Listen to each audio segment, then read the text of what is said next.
Décès du dernier maréchal soviétique, figure du putsch anti-Gorbatchev. Le dernier maréchal de l'Union soviétique, Dmitri Azov, impliqué dans le putsch contre Mikhaïl Gorbatchev et la répression du mouvement indépendantiste en Lituanie en 1991, est décédé mardi à 95 ans, selon les agences russes. Le 25 février, le maréchal de l'URSS Dmitri Timofeevitch Azov est décédé à Moscou après une longue maladie, ont indiqué les agences, citant un communiqué du ministère russe de la Défense. Ministre de la Défense de l'URSS entre 1987 et 1991, il a participé au putsch manqué contre le dernier dirigeant soviétique Mikhaïl Gorbatchev en août 1991, un an après s'être vu attribuer le grade de maréchal. Une tentative de coup d'État de communistes conservateurs, opposés à ces réformes de l'Union soviétique. Les putschistes avaient alors assuré que M. Gorbatchev était incapable d'assumer ses fonctions pour raisons de santé.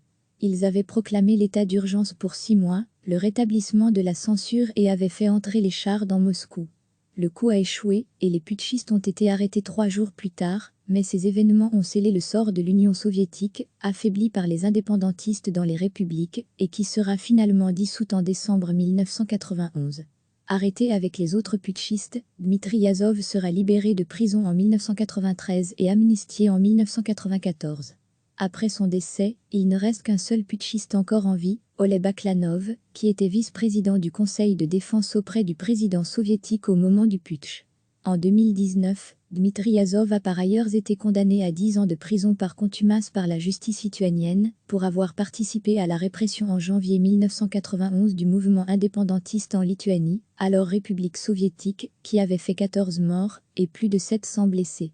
En tant que ministre de la Défense, il a aussi été au cœur d'une répression sanglante de janvier 1990 en Azerbaïdjan, Janvier noir, qui a fait de nombreux morts civils. Mais en Russie, il est resté une figure révérée. Le 4 février dernier, il recevait encore une décoration pour service rendu à la patrie en raison de son engagement en faveur des vétérans des mains du puissant ministre de la Défense, Sergueï Choïgou. Il a aussi été décoré par le président Vladimir Poutine, qui lui a remis l'ordre de l'honneur en 2004 et l'ordre Alexandre Nevsky en 2014. Moscou a aussi dénoncé sa condamnation en Lituanie. Recevez chaque matin l'essentiel de l'actualité. Cliquez sur s'abonner pour recevoir les dernières nouvelles.